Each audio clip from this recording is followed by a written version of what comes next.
ally in the Middle East. Want to bring in former House Speaker Kevin McCarthy. Thanks for being here, sir. Morning. So this week, the House was supposed to have, all week long, they were going to talk about appliances. And believe me, with the dishwasher that takes 3 hours, I'm here for that.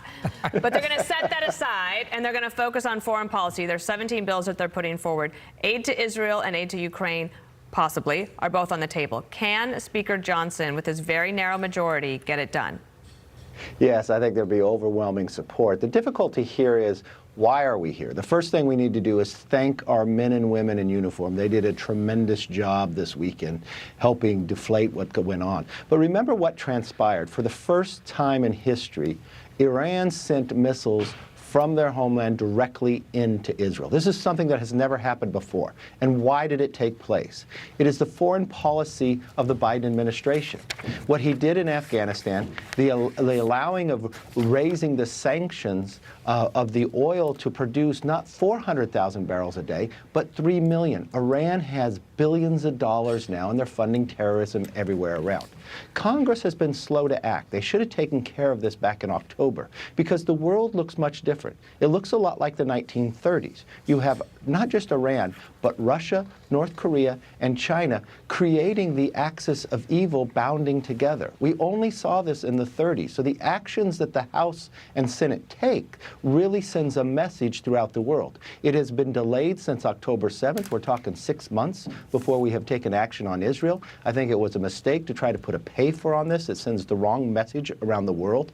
Much of this funding will go to reproduce weaponry for our own stockpiles, because we have been sending, just as we used missiles this weekend to deflect what Iran was sending, it's our own stockpiles here in America. We should not be depleted. We should not be in a weaker situation. But if you simply look back to what then Vice President Biden wrote in 2020 about the policy for the Middle East, it shows every decision he made has been wrong. Secretary Gates has been right.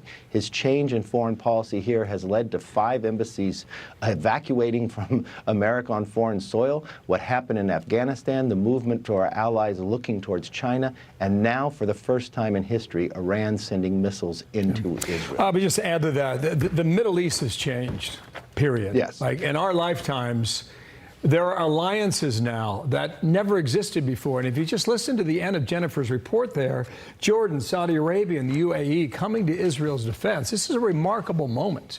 Really one to behold. But let's look at why. Let me get to this. Dems are divided on the whole idea. And John Fetterman, the Democratic senator from Pennsylvania, he just pierced that point on CNN Sunday. Watch him what he said there.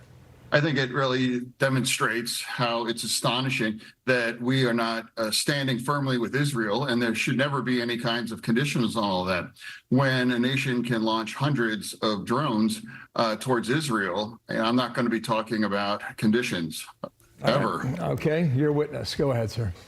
Yeah, I think there's an excellent position. I think Fetterman has been superior when it comes to his position on how to deal with Israel. But remember, with President Biden being sworn in January 2020, why are all those nations working together? The Abraham Accords. This is something that we've never seen before. That should have been a Nobel Prize recipient because of what happened there.